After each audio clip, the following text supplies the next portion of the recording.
Hello, I'm Anthony the Pup Dundas, and you're listening to the weekly Dartscast 174. Hello and welcome to a new episode of the weekly Dartscast, sponsored by Dartwolf. I'm Alex Moss, and joining me as always, my co-host, the Darts statistician himself, Burton, DeWitt. How are you doing? Well, by the time this episode drops, it might be different because second leg between Borough and Coventry will be Wednesday night. So I'm either doing well or really poorly. Only our listeners know. How are you, Alex?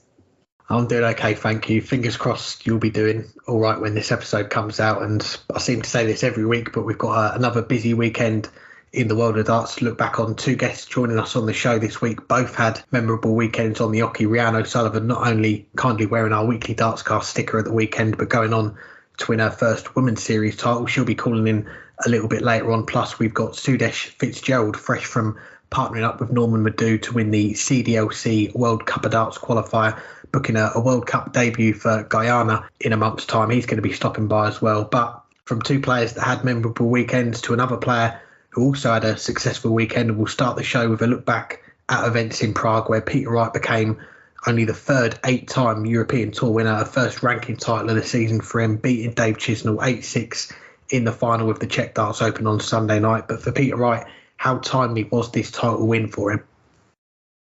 Well, I mean, I don't think words can describe just how timely it was, because we've been talking so much about Peter Wright this year. Obviously there's been players we've been talking a lot about. We've been talking about Michael van Gerwen, Michael Smith, Gerwen Price, even Dave Chisnall, but that's because they've been winning titles. They've been playing at the top of their game and lifting each other. Peter Wright, on the other hand, has not. And we've been talking about just how poor of a start it was for him this year. Yes, he won that World Series event, but beyond that, he barely got in a lick. He went nearly half the Premier League season without winning a match. He was going out first match on the Euro Tour as often as he was not. And when he was not going out first match, he wasn't getting much further, going out Sunday afternoon on the other occasions. He had been, well, he was probably going to make the European Championships just because winning one match a few times would be £4,000 each. It was going to be enough as a seed for the first 10 to at least get him to the European Championships. Before this, it was looking like he'd get there as, maybe the 20th seed, somewhere in that vicinity. If he was able to get one good run, maybe he can get back to the top 16. Well, he won the title. Now he's provisionally the 9th seed for the European Championships. He's done a world of help, given himself a world of help to make sure that he stays in the seats for the remaining European Tour events, stays up in the Pro Tour rankings, and probably also getting himself into the Grand Slam of darts with that win. He would have needed to make a televised final outside of the World Series in order to do that. Euro Tour doesn't guarantee it, but it gives him a pretty darn good chance. The only Euro Tour winner ahead of him right now would be Dave Chisnall, but that's because he's won 2 to Peter Wright's 1. So for Wright, it was huge for so many practical reasons like that, but just the mental state of it, I think, is a big thing as well. It was just last week where we were talking, is Michael van Gerwen going to be the next number one? And I said, Peter Wright has every chance on paper. If he wins the World Matchplay, he probably goes to world number one after Blackpool.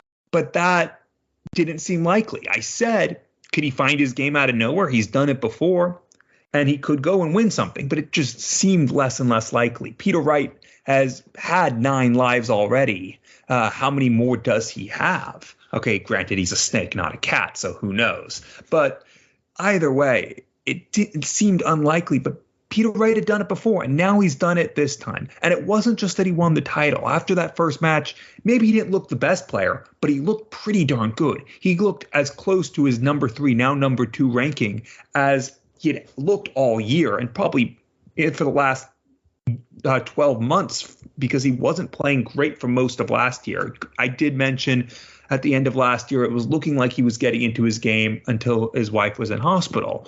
But he never looked like the world number 1 that at times he was last year. He didn't this weekend. We can't say he looked like the world number 1 in Prague, but he didn't look too many levels off of it.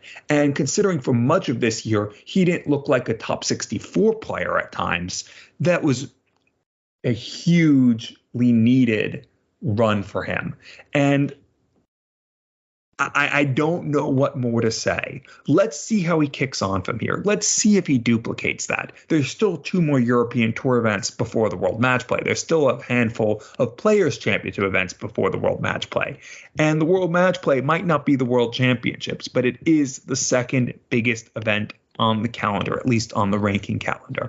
And to have a big run there will do him wonders because he still has a lot of money to defend on the back end of this year. The World Championships, the Players' Championship final from 2 years ago when he beat Ryan Searle in a last leg decider. It's a huge year for him because he didn't have a big year last year and he had a ginormous one 24 months ago. This will put him in that position mentally to start defending some of that. And you know what? 2 years ago, he was in a similar situation. And what did he do? He defended 500,000 pounds at the World Championships. He has a lot of work to do over the next 7 months to get to that level again, to get him in that position to try to defend the World Championship money, to defend the Players' Championship finals money, to defend everything that he needs to just stay in the top 10 of the world, let alone to stay in the top 2. But this will at least give him that mental confidence that he still can do it, at least for one weekend. He beat almost all the best players in the world in a tournament. Yes, Michael Smith wasn't there, Gerwyn Price wasn't there, but the way he was playing, he might have won it anyway. And for Peter Wright, that is a huge step in the right direction. Yeah, it definitely was a very timely win for Peter Wright, and you could see on stage after the final had finished and he'd won the title, he was holding back the tears, and he's usually not one to hold back on his emotions on stage. I think back to some of his biggest wins in his career, the first World Championship, the UK Open, wins like that where he's struggled to hold it back, but there might have been a few tears after once the cameras had stopped rolling because, as you say, it's not been the best of times for Peter Wright in recent months. He's bottom of the Premier League going into the final week of the league phase this week, and more often than not, he has been losing first game each week. And it has been a little bit surprising to see that given how he started 2023 and just going a little bit further back last year, ended in disappointment going out early at Ali Pali. That was his defensive world title number 2, ending to Kim Huybrechts in a pretty flat performance very early on in the tournament. But coming into this year, he looked to have turned the tide early on, winning that World Series event that you mentioned in Denmark and beating some of the names that he didn't manage to beat at the weekend, but Michael van Gerwen, Michael Smith, Gerwyn Price, all on the final day. And then the Masters a week or so later had a decent run there, got to the semi-finals. And I think he had match darts to win that one against Rob Cross as well. So wasn't far off winning another one of those big TV titles. But off the oche, Peter's spoken about the health problems that his wife Jo's been going through. And if you haven't already, do go and watch. I had to watch a bit the other day, the PDC's latest episode of their Premier League documentary series on YouTube, and it focuses on Peter. They take the cameras to his home and talk to him and Joe as well. So it is understandable that darts hasn't been at the forefront of his mind in recent months, but when you look at the state of his game as well in more recent times, the changing of the darts, something that we are used to now with Peter, but it seems to have taken on a whole nother level. I think back to the UK Open that weekend, and he was tinkering with his darts more often than I think I can remember. And we've even got a dedicated Twitter page now. What darts is Peter Wright using now? At Peter Wright Dart, if you want to follow along with that. But for almost all of this past weekend, he was throwing with I want to call them the gold darts that has brought so much success for him in the past. And if you ask a lot of darts fans, they'll say that is the setup that Peter Wright should be using all the time. But it's not up to us or them. It's up to Peter. And he did survive that scare on the Saturday, 5-3 down to Brendan Dolan in the first game, won the last 3 legs to sneak through that one. But the final day, you look at the averages, you look at the performances, 101, 97, 104, 95, and to beat the calibre of players that he beat, 4 players, is still in that top 16, all proven winners, either on the Euro Tour stage or other stages. It's been a good weekend for Peter Wright, and he should take a great deal of confidence. But as you mentioned there with the rankings, it's been a good weekend, but there's a lot more work to be done for Peter Wright during the second half of this year with that prize money that he is going to be defending, and he is going to have to show the form that he's shown at the weekend, if not better, I think, to defend a large chunk of that and back up to number 2 now, as you say, above Michael van Gerwen. But he's going to need to show more of it now if he's going to avoid that drop down the rankings later on this year.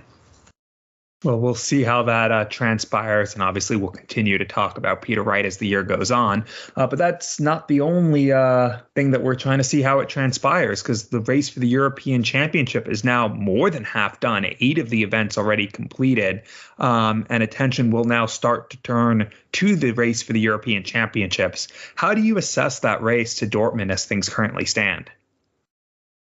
Yeah, I've got the European Tour Order of Merit in front of me here, that with the provisional prize money added for the qualifiers that we've had for the events coming up. That's courtesy of our friends at Dartsrankings.com. I'm sure many of our listeners are following that site already, but there's no real surprises at the top of that list. Dave Chisnall won 2 of these Euro Tour titles and made a final at the weekend. He's sitting in that number 1 spot, followed by Michael Van Gerwen's, Gerwin Price's, Johnny Clayton's, Michael Smith's. And when I was thinking of this list earlier, the one name that sprung to mind that I was going to look for straight away was Ross Smith. He is the reigning European Championship title holder, if you like, from last year. And at the time, we were calling him the most surprising winner of a PDC major. And I think that accolade has been taken over by Andrew Gildick now after the UK Open. But Ross, he did go on to win our Upset of the Year award last year. And I think back to just how impressive he was that week in Germany to win that title. And yeah, straight away, he's a name that I was looking at to see how is he getting on for that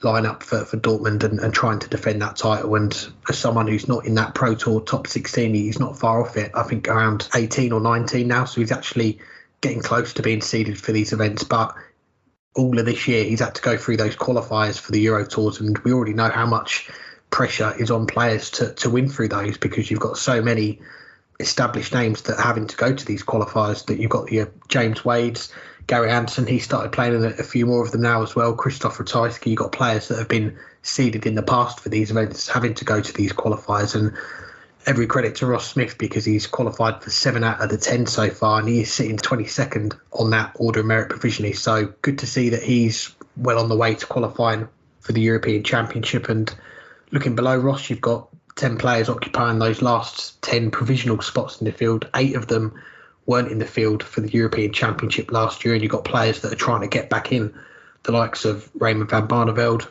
Steve Beaton, Brendan Dolan, Ian White, and then you've got some potential debutants, the likes of Matt Campbell, Jim Williams, Ricardo Pietrexco and Dylan Slevin, around £1,000 off it. He's a new tour card holder for this year, so he's pretty close to getting involved in that as well. And I mentioned some of the more established names having to go through the qualifiers. You've got your James Wade's in there, Christoph Ratajski's there outside those spots at the moment. And for someone like James Wade, who after this past weekend, he's dropped down to world number 16, he's fighting for his life at the moment to stay in that top 16. And if he is going to miss major events like the European Championship, possibly the Grand Slam, he missed that one last year, then he's not just going to be worried about his top 16 place, but maybe after the World Championship, his top 32 place, that could come under real threat. So who would have thought that could happen so quickly? But it is a possibility if you start missing some of these big events. But yeah, looking at the overall race, we've just had that run of 4 straight Euro Tour weekends. They're now going to be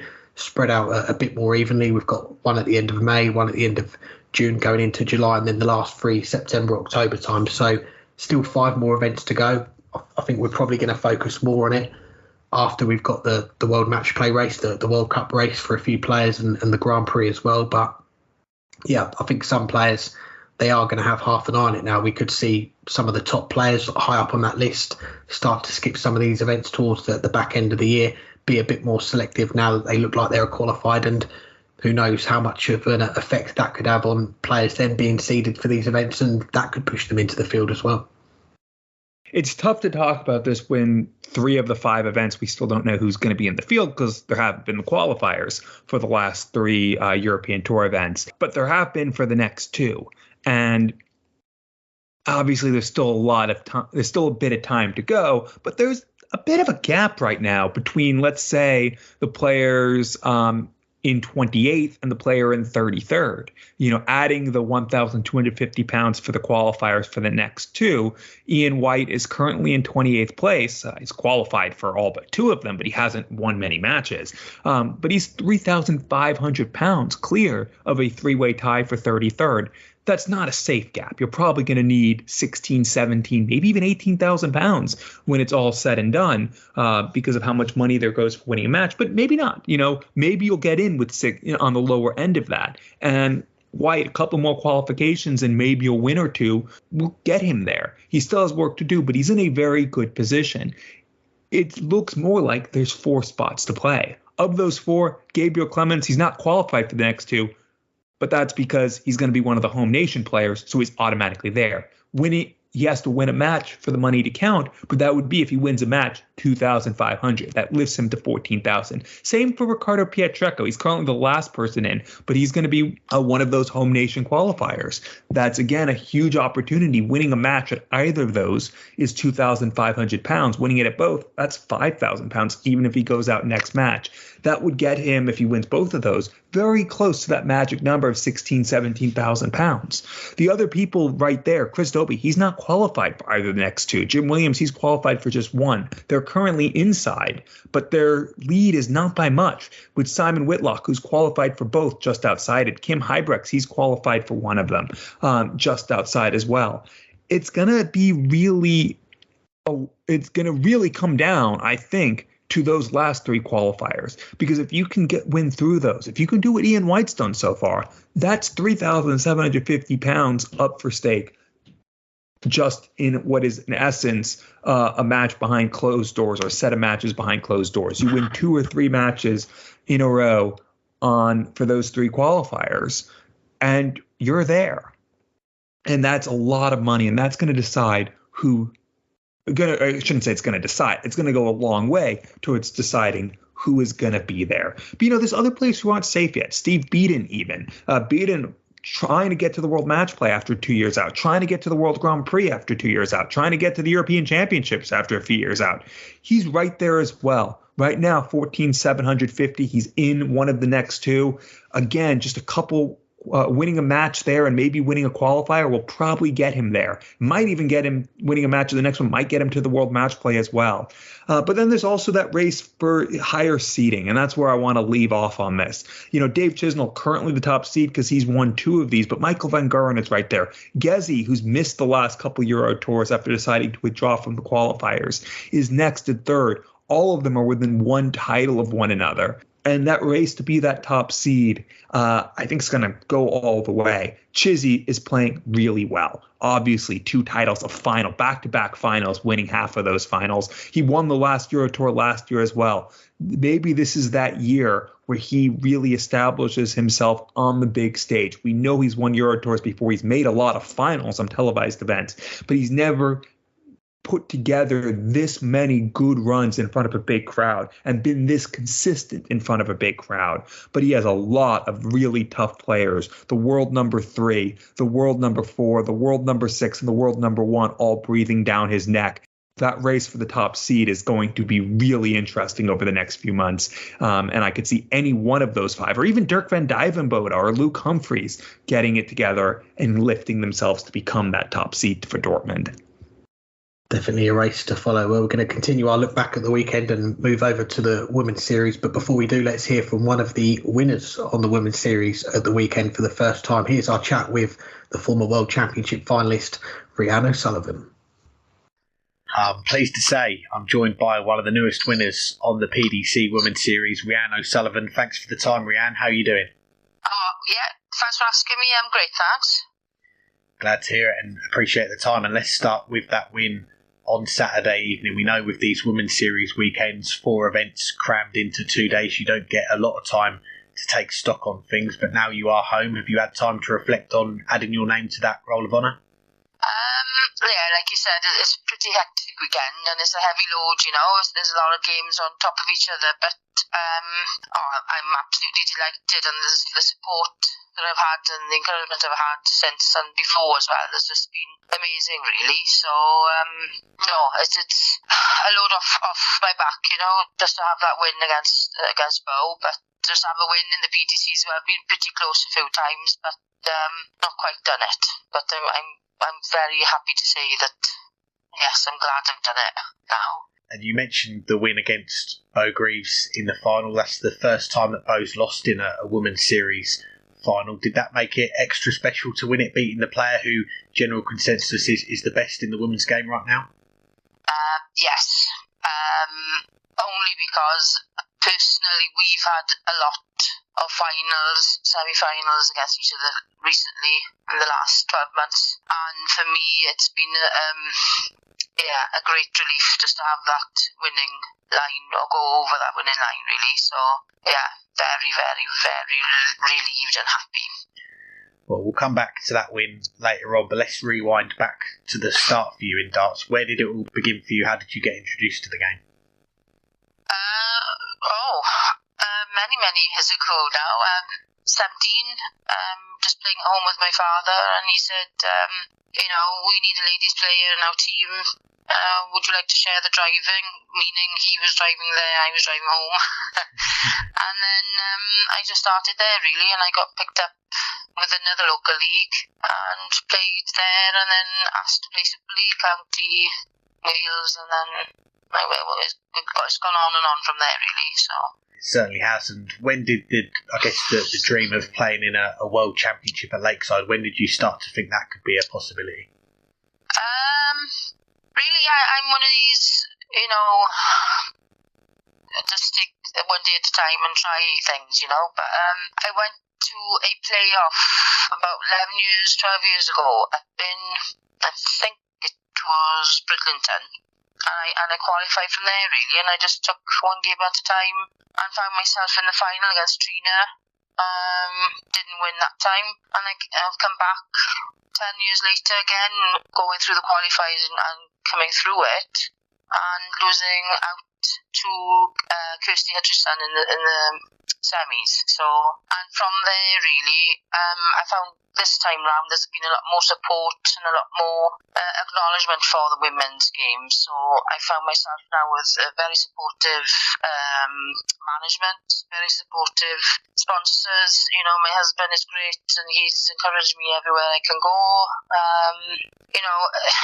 It's all go up and up really, and I'm actually putting more time in myself, practicing more and trying to commit to more tournaments and things myself. So, and I see that the standard is a lot more now, so you've got to put the time in to get anything out of it really. Definitely. Well, looking back on those early Lakeside appearances, and as far as World Championship debuts, you mentioned it there, your first one getting to the final. Debuts, they don't get much better though. You beat the top seed in your Welsh compatriot Julie Gore 2 straight sets, and then another 2-0 win in the semi-finals to get to the final. So what did those early wins mean to you at that stage? To be honest, I don't think I was that ready for it at that time. But yeah, over the moon, I don't think I realised what I was quite achieving at the time. So, but again, it was much quieter on the ladies' front. That's why, there weren't these interviews beforehand. There wasn't anything much after it. So I think it has changed a lot since the first time round to now, media-wise, So definitely seen the interest pick up in the ladies' game. And as you mentioned there, you've had that break from World Championships, if you like. You played 2011, got to the final again, 2012, and then the 10 years on, you were back for the WDF Women's World Championship. Was that break, was it solely down to playing less darts? You had other responsibilities at the time? Yes, work, family commitments, just the money, the finances wasn't there, the backing wasn't there, so it just wasn't a priority for me at the time, and I just focused on my Welsh career, which I've been doing for years and years, and I always have done the Welsh Open. That's the only one that I've really done for years, but I think this is the last 12 months is the first time I've really knuckled down and done a bit more. So, and it's so far so good. So yeah, I mean, during that time then, did you always think that you would make a comeback to this sort of darts when the time was right and you'd get back playing on the circuit more? I think it's everything everybody wishes it, and yeah, I'm just very blessed, really. I'm very happy that I've done so well, and I don't suppose I expected it, but you always hope that you're good enough and that you've put your time in, so then you reap the rewards then, So that's how I'm feeling about it at the moment. I said it was 10 years between World Championship appearances at Lakeside, but you were at Lakeside in 2021 for those qualifiers that you mentioned, where there was just the one spot available in the field, and you won through the qualifier. What did that win mean to you to secure that return to the World Championship after that break, and I guess really announced yourself back on that side of the darts?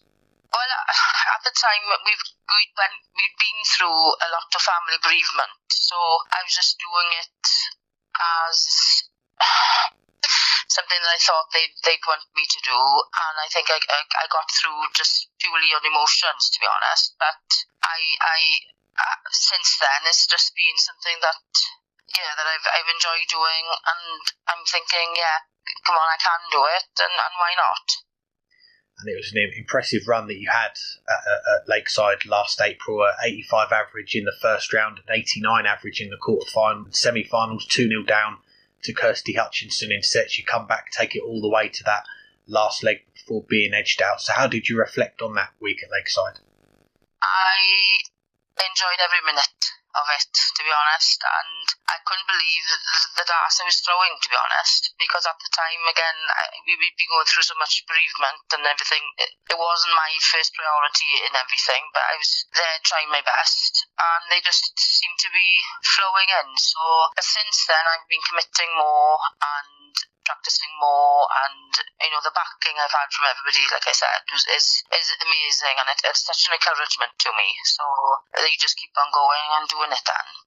No, it's been good to see, and nowadays, you mentioned it there, there's more media commitments in the ladies' game. There's more opportunities for the ladies. The introduction of the women's series a few years ago, and that's expanded now as well. I mean, for you last year, you came so close to that women's world match play, just missing out by £100. I know you mentioned on your interview on Saturday that you watched it, so did watching it give you that extra bit of motivation to want to get to Blackpool this year? Oh, absolutely. I can't express to you how gutted I was missing out last year, and I was watching it thinking, I'd love to be there. So it definitely has been an inspiration for this year and a motivation. But I've got to say that the standard of the ladies is just boomed. It's so difficult now. I'd say not even the top 8, I'd say top 16 you wouldn't really want to play any given day, because any given day they can beat you, so which is brilliant. It's great to see that anybody can knock anybody out, which has been shown this weekend, I think, by the variation of who won the tournaments. There's 4 different people have won 4 tournaments this weekend, so it's great to see. Yeah, it definitely is. And for yourself, first game up at the weekend, the draw comes out and it's Makuru Suzuki first. What do? You go throw a 100 average and win it 4-0. And even though it is the first round, how much confidence do you take from a performance like that? Do you know what? I was absolutely super delighted with that one, because I played that well as well, and it was, no, I don't want to lose again to you, so I'm trying my best this year, and thank goodness, they went in, and everything went really well and smoothly for me, so very happy with that one. Well, you're even more happy later on that day. You're celebrating with a title, and as we mentioned, beating Bo in the final. From all your achievements so far, where does that title sit for you? Is it at the top? Definitely up there, absolutely. From what it actually means, I think, absolutely, definitely top 5. But I know, Bo wasn't absolutely at her best, so. But I will take it. I'll take the win. I'm more than delighted with it. That win, that's put you up to 3rd on the list for the Women's World Matchplay now, with 1 weekend to go. Are you already booking your B&B for Blackpool, or are you going to hold off until the final weekend? Oh, I think there's something in the pipeline with the management there, but he's keeping a lid on it. But try not to scare me, I think. But definitely book my flights, book my hotel for everything for Germany. Definitely going there. Really hoping it's a good draw and good results for me. So I'm giving my all anyway. Well, speaking of 3rd, you're 3rd on the Women's Series Order of Merit, 3rd in the WDF World Rankings as well, and you're now establishing yourself. You're among the best ladies players that there is in the game right now. What is the main goal for you, though, that you're aiming towards? What gets you on the practice board to push for more? I think just to stay where I am, really, or try a bit better. There's always room for improvement, isn't there? But that's the aim at the minute. Try and keep where I am, or try and keep the same standard then, or a bit better, which I need to do. So. And you're also the first Welsh winner of a women's series title. We're seeing more ladies from Wales compete in these weekends now. That the men's side, obviously, that's more established with Price, Johnny Clayton fighting at the top. But how would you assess the overall game in Wales right now? Can you see that it's growing? Definitely, yeah. There's a lot more. There's a few talented girls coming through. Maybe not so much with the youth, but that's something that we all need to work on and encourage the girls to pick up their darts and go to the academies that are around. But yeah, it's definitely getting there, and everybody's pushing and pulling each other up, I think, with the standard at the moment, because you just can't just show up and hope for the best anymore. You've got to put your time in and the effort to keep up with everybody at the minute. Just lastly, lots to look forward to for the rest of the year. Lakeside, of course, coming up in December. You're well set for Blackpool with a weekend to go, but what are you most looking forward to for the rest of this year, darts-wise? I think I'm looking forward definitely to Germany, and hopefully Blackpool, and then again to Lakeside. Like you said, you mentioned them all. I think that's my main priorities, and trying just to keep up with the points, really, not slip down too much.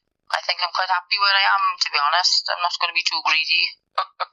Just stay there or thereabouts. And it's a good place to be where you are at the moment, Rhian. Congratulations on the title at the weekend, and appreciate the time, and wish you all the best for the next weekend in Germany. Fingers crossed for Blackpool and what else is to come this year as well. Yeah, that's brilliant. Thank you so much. Thanks again to Rhian for joining us now, looking back at the Women's Series weekend in Milton Keynes, and a bit of history for the first time in Women's Series history. We've had a weekend of events where not one player has picked up multiple titles. We had 4 different winners across the 4 events, Bo Greaves and Mikuru Suzuki adding to their title tallies, and in between those two we had 2 first-time winners in Rhian O'Sullivan and Robin Byrne. But what did you make of the weekend's action in Milton Keynes? Well, I mean, first, have to give a shout out to the 2 first-time winners. Rhian beating the almost unbeatable Bo Greaves in the final, beating as well Trina Gulliver, who won a title a couple years ago in the semifinal. A really good day for Trina Gulliver. For Rhian, she's been threatening for some time. She's up to 5th in the averages so far across the 2 weekends, and isn't that far off of Lisa Ashton for 4th. But to finally cross the line and win a title, I have to say it's deserved, and one that, well, if it weren't for the fact that Bo Greaves until this past weekend, it seemed almost unbeatable, would otherwise say it was coming.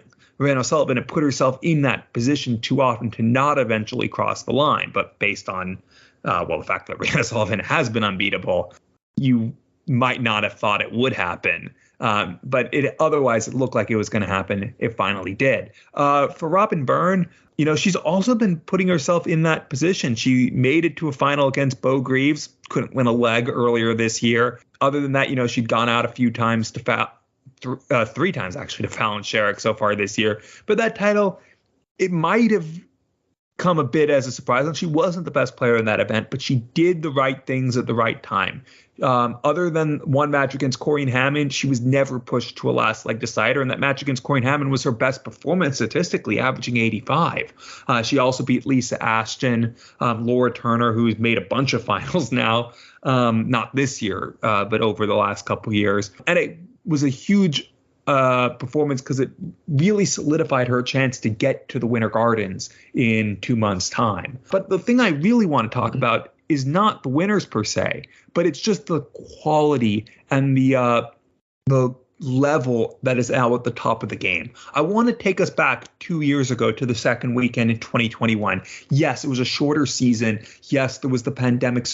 It was still more difficult to travel and play. So in a way, players weren't overall as sharp as they might be now, playing more often, not just in the PDC, but in other competitions.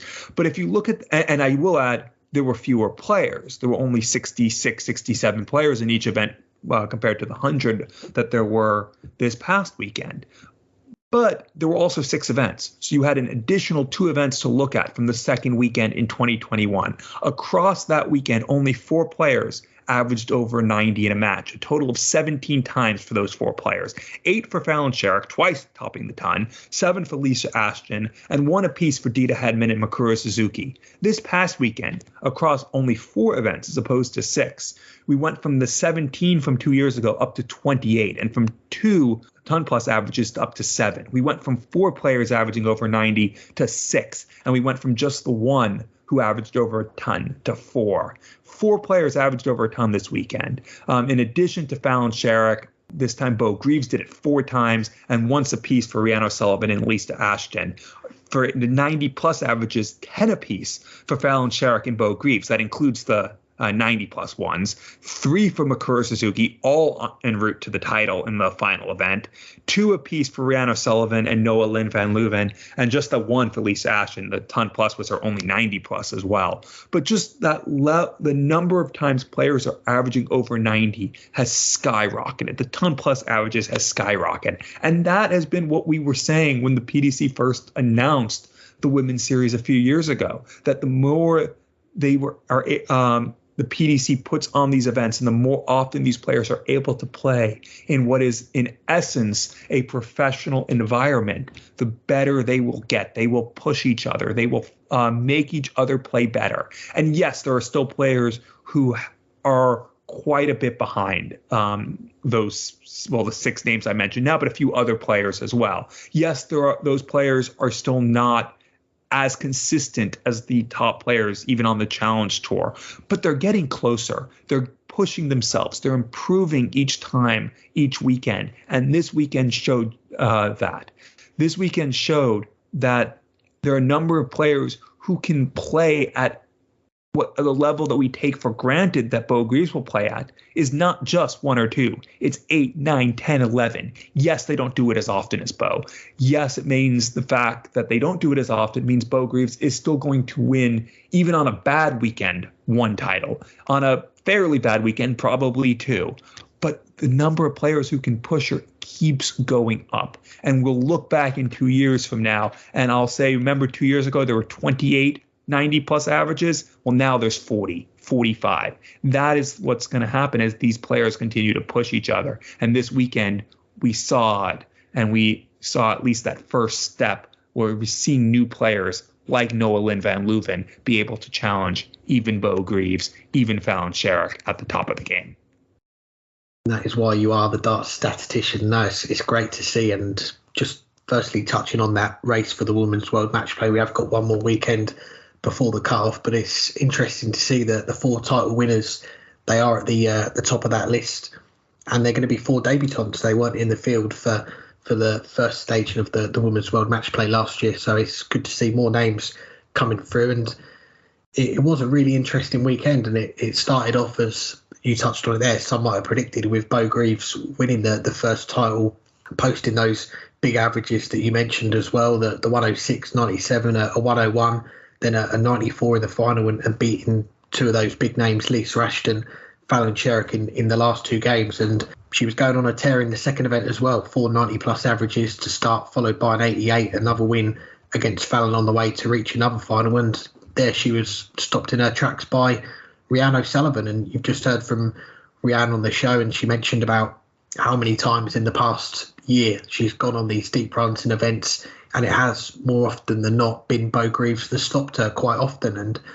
But this time it was Rhian who came out on top. And I spoke before about there being a big 4 in the ladies' game with Bo, Mikuru, Lisa and Fallon. Well, I think now you've got to include Rhian O'Sullivan in that conversation now, and not just for beating Bo in the final, but the way she did it as well. The 114 finish in the first leg to break, and Bo came back at her to lead 3-2, but then to hold in 14 darts and then punish those mistakes from Bo in the crunch time of the game, the 7th leg to break for 4-3, and then put in a strong leg, 16 darts to hold to get over the line to win that title. And this is a player that started the weekend, first game, 100-plus average to beat Mikuru 4-0. And, okay, Rhian's not posting those high 80s, 90s, 100 averages as frequently as a Bo or a Lisa or a Fallon. Those 4 are top of the overall averages on Dart Connect, but you can see the quality that she has. And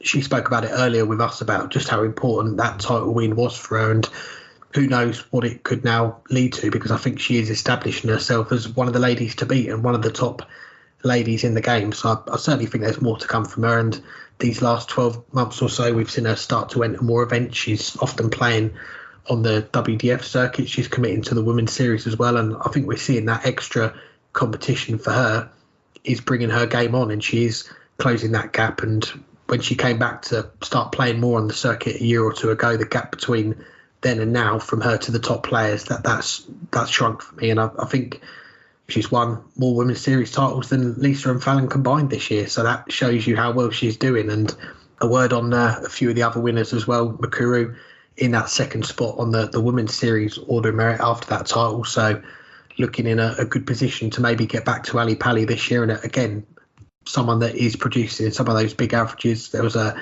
98 against Fallon in one of the games, and then in the final against Noah Lynn van Leuven, digging deep to win that one win. She wasn't at her best. And just lastly, Robin Byrne, fair to say that the most surprising of the four winners at the weekend, but again, a well-deserved title for her. And as you mentioned, she's made finals in the past, someone that we picked out last week that was well in the race for Blackpool. And I'm sure when you are that close to it, it is hard to put that to the back of your mind, especially when you get to a final and you're not playing one of the big names, if you like, the top four, top five. The difference between winning and losing that final, it could be the difference between getting to that Women's World Matchplay. So, yeah, that was a big win for her, and kicking off that final against Laura Turner with a 13 darter, then winning that scrappy second leg, getting that early break, I think just gave her that bit of breathing space to go on and win it pretty comfortably in the end, 5-1, and she's now looking in a very strong position to get to the Winter Gardens.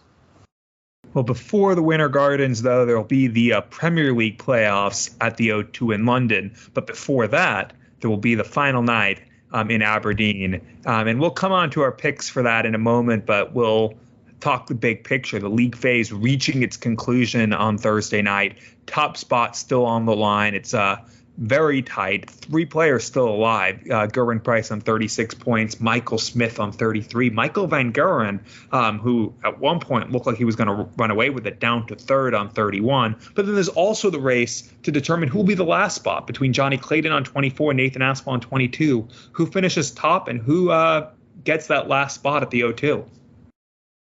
Yeah, we come on to our favourite subject. Apart from attempting to make our picks most weeks, we've not talked too much about the Premier League, and I was a bit worried. I put these questions out as our questions of the week on Twitter, and the first 2 responses, I'll take out the swearing to keep our clean rating on iTunes this week, but they said, bleep, bleep, it hasn't finished yet, ? And is that still going on? Couldn't be less interested. But we are at the final week of the league phase now, and there is, as you say, still a few things left to play for. And that race for top spot, we spoke about that a little while ago, and your tip back then, Gerwyn Price, is in a very good position to do that. My tip, Michael Van Gerwen, I think I jinxed him on that one, and who knows, it could end up being another player, Michael Smith, because he's kept himself in the running after getting that title last week. He's kept the race for top spot going to the final week. If he'd have lost that final, I think that would have been it. Gerwyn Price would have got the job done, but Gerwyn Price, he is in the driving seat on 36 points. Should he make the final? I think it is done then. I'll have to check my abacus for that one. But this time last week, I think you would have confidently backed Gerwyn Price for this question. But we started the show talking about Peter Wright, who's just won that Euro Tour. But it is a big task in front of him facing Gerwyn Price in that first game. And you look at the last 4 nights, the first game average that Gerwyn Price has posted, 115, 102, 110, 104. And if he keeps that form up, he gets the job done for me. So I'm going to back the safe option here. I'm going to go against what I predicted a few weeks ago, Michael Van Gerwen. I'm going to go with Gerwyn Price now to finish top of the pile. I think that gap is just a bit too much now. And as far as the 4th spot, that's probably where we're looking more for the excitement, I think, for this final night. Johnny Clayton and Nathan Aspinall, 2 points between them. They do face off in the quarterfinals as the lineup's done based on current league positions. And since winning that title in Rotterdam, I think it was 4 weeks ago now, Nathan Aspinall, he just seems to have faltered the last 3 weeks. He beat Dimitri van der Berg the next week in the quarterfinals and then went out in the next round. And his last 3 defeats, he's lost to Gerwyn Price a couple of times and Michael Smith. So the games that he's lost have been to the current top two. And if he beats Johnny Clayton, goes level on points, it could be Gerwyn Price again in the semi-finals. And that's a game that he will have to win to get in there, because if he beats Johnny Clayton, they're going to be level on points. The goal differential, the away goals rule, they're both going against him. So I think our friend Dylan at Darts Cymru, he's going to like my answers here, because I've gone for Price to finish top, and I'm going to go for another Welshman to take that last playoff spot. We'll come on to our picks later, but I just can't see the Asp getting to 25 points. I'm less confident with this pick, but I think regardless of the result between Clayton and Aspinall, I think it is going to be Clayton in the playoffs again. And just to add lastly, it is a shame that the PDC didn't back my idea of turning this night into a best of 21 legs game between Clayton and Aspinall, and then a 2-hour gig by the Proclaimers. It's what the people of Aberdeen want. Maybe they will. There's still time to do that. Yeah, I'm going to have a hard time going against with what you said. Michael Van Gerwen has a lot to do, because he'd have to win the night, and Gezi would have to go out first match, and he'd have to make up goal differential. Although if Gezi goes out first match and Michael Van Gerwen wins the night, then it probably also transpires that Van Gerwen makes up the goal differential, because it's not that much of one. But that's still asking a lot. As you mentioned, Gerwyn Price has been almost unplayable in that first match over the last 3 nights. Granted, he lost one of those with that 104 average to MVG. But a lot of it comes then down to which Peter Wright shows up. Because, if it's the Peter Wright that has been most of the Peter Wright this year, you'd expect Gerwyn Price to win. But Peter Wright did just win the title in Prague this past weekend. Maybe that will give him confidence. But I just... Even if Peter Wright comes out, plays well, I think Gerwyn Price, I think he was being honest when he said that he doesn't care about finishing top. That's not the pressure. The goal is to win the playoffs. But I think that makes him play even better. Even though he hasn't won he's only won one night since saying that. He's also only gone out first match once since saying that. He's lost 3 finals. He's lost a pair of semifinals. He's been nearly unbeatable in that first match, and he's played pretty darn well in the other matches as well. One win, it doesn't guarantee it, because Michael Smith could still win the night, but Michael Smith would have a lot to make up in the other statistics, and I just don't see that happening. I think Gezi gets the win. I think Gezi, in essence, clinches top spot, and as far as who wins the almost straight shootout between Johnny Clayton and Nathan Aspinall, Aspinall might still have a little bit of work to do, even if he wins that match, but I don't think he will. I think Johnny Clayton will get it over. I think he's just been a little bit more consistent this Premier League season than Nathan Aspinall, and I think that will be the difference. I think Aspinall at his best has been better, but Aspinall's also had 75 averages this Premier League. Clayton, his consistency, his ability to play at a good enough level to challenge every leg in what is almost a winner-take-all match might just be a little bit too much pressure to throw on Nathan Aspinall, and I think he'll edge it. I won't give the score now. We'll come to that later. But I'm guessing I'm agreeing with you on this. Gezi to top the Premier League, Johnny Clayton to get the last playoff spot. So since we agree, congrats to Nathan Aspinall and either Michael Smith or Michael Van Gerwen for getting everything they needed out of Thursday night. Yeah, we shall see. We'll get on to our picks for Aberdeen in a moment. But before then, let's hear from our second guest on this week's show. He's a player that's won through the World Cup qualifiers at the weekend. He's going to be representing Guyana for the first time in the PDC World Cup next month. Here's our chat with Sudesh Fitzgerald. I'm pleased to say I'm joined by one half of the team that won the CDLC World Cup of Darts qualifier at the weekend, Sudesh Fitzgerald. Thanks for the time, Sudesh. How are you doing? You're welcome, buddy. I'm doing fine. Thank you for having us. Thanks for coming on, and let's start with the weekend and yourself and Norman Madhoo representing Guyana, winning the qualifier to book that spot at the World Cup next month. What was that moment like when you won the final?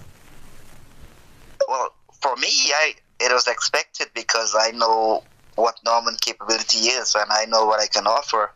So I was actually responsible for having the team trained back home, including the other 2 guys. The 4 of us came down here, so I was responsible for the training. So I saw what was their potential, and I know what we can do. And here we are. Well, looking at your run to the victory, we have to mention the semi-final against the Costa Rican pair of Jason Calderon and Guillermo Soto. It goes all the way to a decider. It's a game which I was having a look at Dart Connect. It went back and forth, but what was going through your head when it went to that last leg after you and Norman had missed chances to win it 8-6? I actually was depending on Norman there with the points, because he's more experienced and he's more fitter than me, I would say. So I think his nerves was rattled a little bit, but we got over there. Back and forth, it's something that happens when you play darts. At one moment you are consistent, and then after that something happens. I guess it's a bit of nerve. And in that decider, both teams have chances, but it's your partner Norman who finds that double to send you two through to the final, and less than 15 minutes later you're playing in that final. How do you try and prepare for that last game, having just been involved in a close game like that one in the semi-finals? Well, it starts from the inception, the very first game. So once we started positive, and that basically elevated us to propel from the beginning. So the same mentality that we set from the first game, we carried it all through to the finals. And you and Norman race into an 8-0 lead in the final. It's a race to 10 legs and you get over the line 10-1, but at 8-0 you are almost there. So how do you try and stay focused on getting those last few legs and not thinking that the job is done already? Well, that's exactly the plan. Don't think, just go and do what you have to do.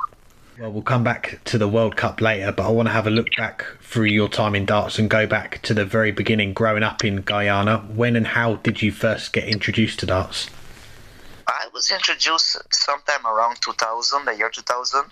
My neighbor had a board set up underneath his house. So I was a little kid around 13 years. I was just looking across, looking over there, throwing something on a wall. I don't know what it is. Eventually, they were having a drink. But I'm the kid, so they called us over, playing around the yard. And Mr. Madhoo and some of his workers, because the neighbor worked at the same place with Mr. Madhoo. They saw me play. I was just scoring. I couldn't throw the dart. I have never seen it before, but I could have count. And he said, well, why is that guy just scoring all the time? He should have a chance to throw too. And it started from there. And from an early age as well, you're soon representing your country in WDF America's Cups. What did it mean to you to then start travelling around and putting on that shirt and playing for your country as well? It means a lot. I mean, in Guyana, there's very few options available. I choose darts, which is very far off from the other sport like cricket, football, and those sort of things. Tennis. I choose darts, and for me, whatever I put my hands on or whatever I want to do, I try to get the best out of it. And it has progressed over the years. So fast forward to 2008 and you win the Caribbean and South American Masters to qualify for the biggest darts tournament in the world, the PDC World Championship. What do you remember about that day winning that qualifier? I remembered I beat all the top players from the Caribbean and South America that was present. They were the number one player in my half of the bracket. I've had to beat all the number one to get to that spot. And after your World Cup partner Norman, you were the second player from Guyana to play in the PDC World Championship. What was the build-up like, the weeks and months before you made that trip over to England to play? Was it just excitement? Was it nerves about the opportunity you were getting to play at Ali Pali? It was more nerves because I was young then. I have no exposure to the world. I didn't have any finance. I still don't have any finance. So it was more nerve-wracking because I had issues we had to sort out, make sure all the information was correct and get the UK visa. And that's going to be a little troublesome for me now because now I have to go through the same process again to have a visa for Germany. And my time is just 1 month away, so I don't know how much I can do. Well, fingers crossed you'll be able to get that sorted. And looking back at that World Championship, you lose out 6-4 in a close game to Charles Losber in that prelim round. But despite the result, how special was it to play at Ali Pali? For me, that's a personal achievement. Actually, my best achievement. I've always wanted to go back because I was nervous on that stage. Now there's nothing to lose, so I don't think I will be that nervous now. It's just to transform from where I'm coming from. I'm going to a first class world, what do you call it? Third world. We are from the third world, but the first world people, where everybody associates as faster type of life. It will be different for me, so we'll have to get up to speed. Since then, you've continued to play. You've won plenty of titles back home. You've become a national champion. What is the darts scene like in Guyana, and how has it changed over the years since you've been involved? It hasn't evolved. It has gotten worse in Guyana. We don't have methods or ways in promoting the game back home.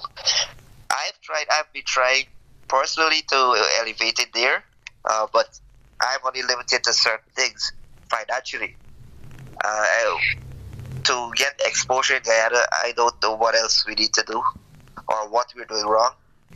But we have a constitution and we try to follow that, which guides us on the way forward. But I think we need somebody with a deep pocket to make it happen, make it transform there, and the PDC definitely is the people to do it. So hopefully we can collaborate with them and have some opportunities or see some way in making it better. Let's hope so. And I mean, for you and Norman getting to the World Cup, I mean, how much of an impact do you think that could have on darts? You're going to get at least 2 games on the stage when the World Cup comes around in a month's time. That's a question I don't have an answer for.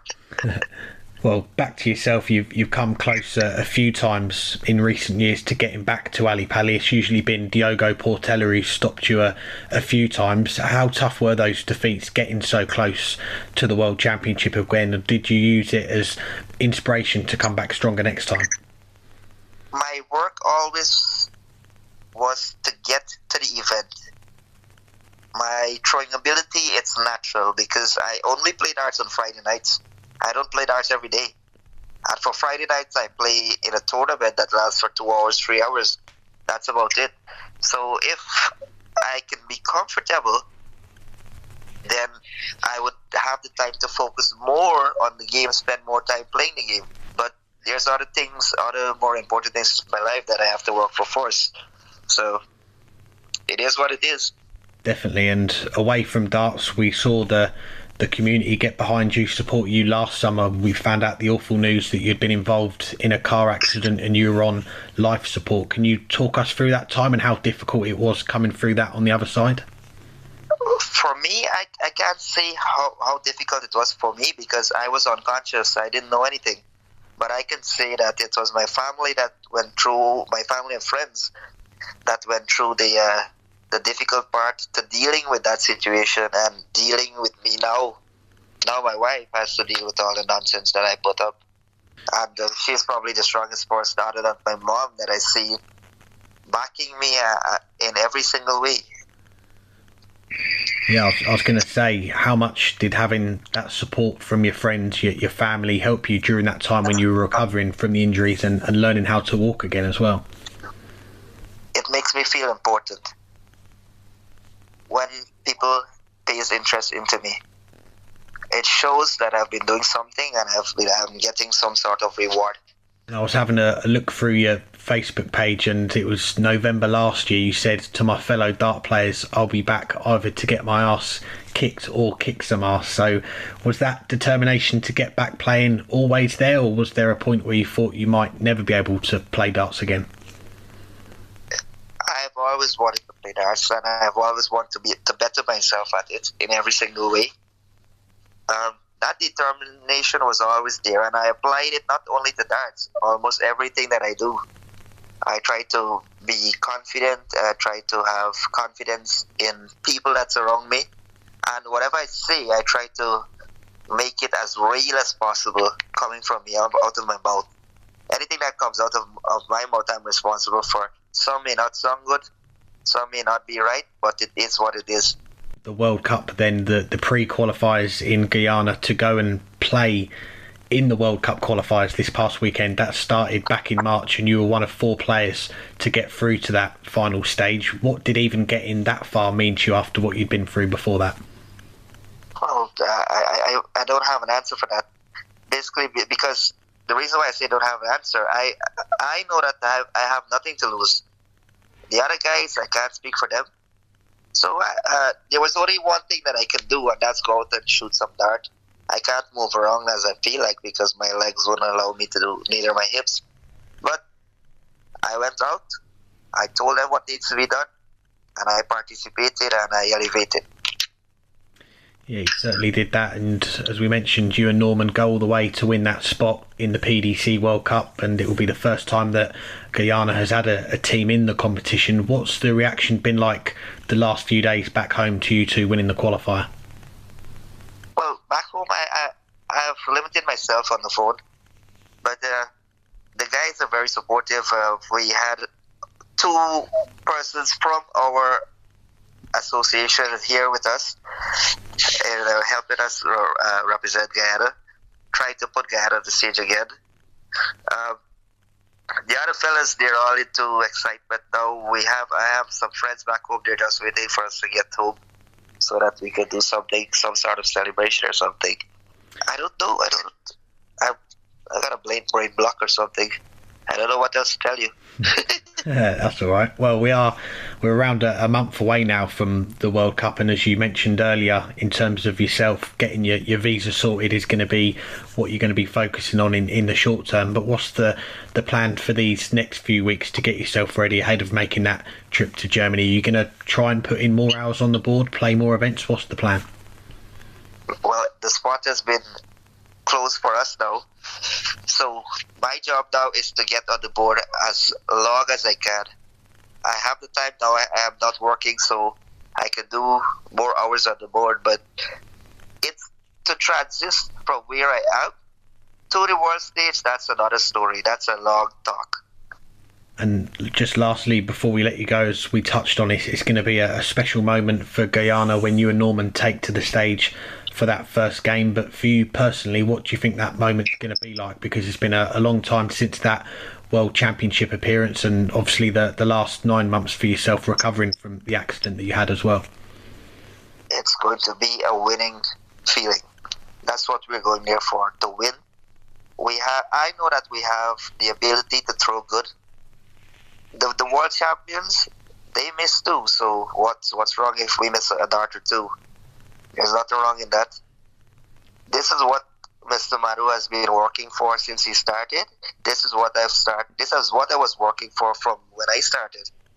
And I'm so happy now that both of us will be on the same stage at the same time, doing what we love for our country at the same moment. Sudesh, it's a fantastic achievement, and we wish you and Norman all the best when that World Cup appearance comes around, and thanks very much for taking the time to join us. Thank you very much, sir, for having me. Feel free to keep in contact with us, and if you want to have a chat with Norman, you just hit him up. You know how to. Thanks again to Sudesh for joining us now from the World Cup back to the Premier League, and we've made it, guys. Night 16 at the P&J Live in Aberdeen. What a place, and we're going to get on to our picks for the final league phase night of the season. Starting off, first game of the night is top against bottom. It is Gerwyn Price against the winner of the Czech Darts Open this past weekend, Peter Wright. How do you see this first game going? Well, I kind of hinted at it right before our guest when we were talking about who will top the table. I who knows which Peter Wright's going to show up. I think Peter Wright's been moving in the right direction. Obviously, winning a Euro Tour is moving in the very right direction. But Gezi is just still better right now than Peter Wright. And yes, there's less for him, for Peter Wright to play for. There's not going to be that much pressure on Peter Wright. Really, the only thing he has to aim for is to maybe catch Dimitri van den Bergen, potentially even Chris Dobie, and move up, get an extra 10,000 pounds. But if he wins the night, even more. But that's all he has to play for. Gezi is playing for top spot. He's going to be motivated. He's not going to feel the pressure that comes with that, I don't think. And I think he's just going to win. Maybe it'll be a little closer than it would have been a month ago. A month ago, I probably would have said 6-1 or 6-2. I'll say 6-4, but a win's a win. And for Gezi, that win is worth quite a bit of money.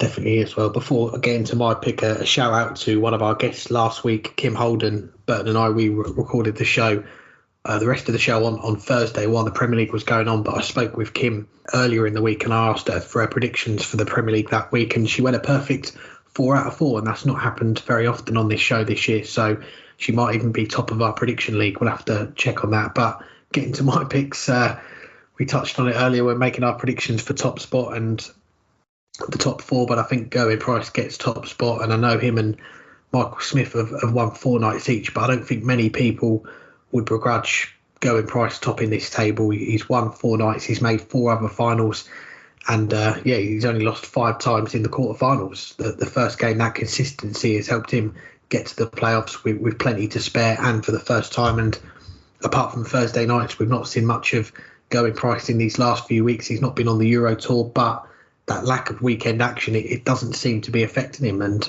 as I mentioned, he's come out of the blocks quickly in these Premier League nights in the first games, and I expect the same here. You went with 6-4. I did have 6-4 down here myself. I'll go for a decider to make it exciting for the first game. I think Peter's going to put up a good fight, maybe threaten that win, the upset in terms of the league table, but I'm going to go with Gerwyn Price to nick it in a last leg decider, 6-5. It's now guaranteed Peter Wright's winning that match if we had exactly the same score as well. Second match, as we hinted at earlier, it's the battle for, potentially the battle for the last spot in the playoffs. 4th-seeded Johnny Clayton against 5th-seeded Nathan Aspinall. How do you see this one?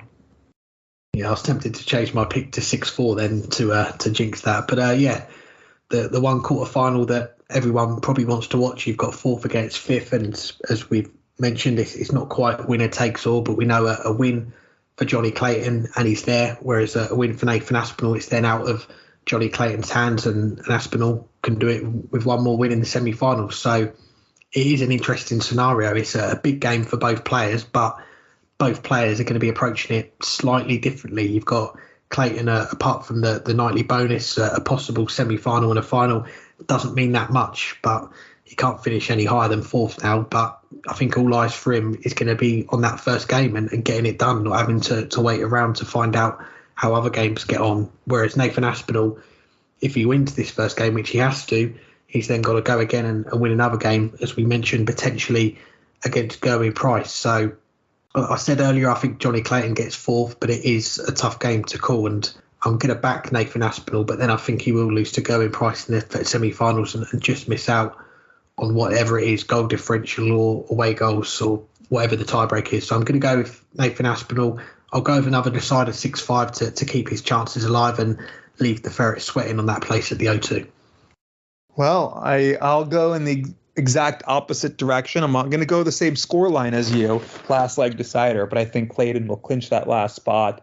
I think he'll make it difficult for himself. I think he'll be left on 161 with Nathan Aspinall back on 250-something. He'll go for it, miss the ball, and then suddenly have to come back and check out 25. But maybe we can get Paul Nicholson on to tell us who the best 25 checkout player is in World Darts, because he will say it's Johnny Clayton, and Johnny Clayton will take out 25 on double 8 to clinch the last spot with Aspinall waiting on 61. No point to watch the match. I know you want to. Don't need to. I just told you exactly what's going to happen. Don't bother tuning in. But Clayton wins at 6-5. Thanks for the heads up. And yeah, Johnny Clayton is the king of the Devils checkout. He's always in charge. Getting on to the next game then, Michael Smith against Dimitri van den Bergh. How do you see this one going? You know, earlier in the year, we were talking about another Michael winning 3 consecutive Premier League nights and how impressive that was. And could anyone else manage to do that? And what did the other Michael do? Michael Smith, he went ahead and did it the last 3 nights, beating Van Gerwen in 2 of those 3 nights as well. The only player he hasn't beaten across those 3 nights on the way to the title is Dimitri van den Bergh, but that's because he hasn't played Dimitri van den Bergh. Dimitri has lost first match in each of those. So now he has a chance to complete the set, beating every single other player in a winning streak in the Premier League, and I think he'll manage to do just that. I'm going to go with the bully boy. I'm not saying he's going to win his 4th night in a row, but he is going to keep his chances alive to do that. 6 legs to 3. Well, I think you've been reading my notes here because I did have 6-3 for Smith, but I will mix it up, I think, just to be different. And if you want to catch up on Emmerdale, this is probably the time to do it. There's not really much to play for in this game. I think Michael Smith, there is a chance he can still get top spot if Going Price wins that first game. He's then relying on Price to lose in the semi-finals, and Smith has to go on and win the night. So there will be a chance going into this game between these two players. Dimitri, his first Premier League in 2021, he was in the mix for the playoffs going into the last game of the league phase and missed out to Johnny Clayton. Returned this year, not gone according to plan for him. I think he's made one final, and aside from that, wins have been hard to come by for him. But I was going to go for Smith 6-3. I'm going to be different just in case we see the upset here. I'm going to flip the scoreline around. I'm going to go 6-3 to Dimitri van den Berg.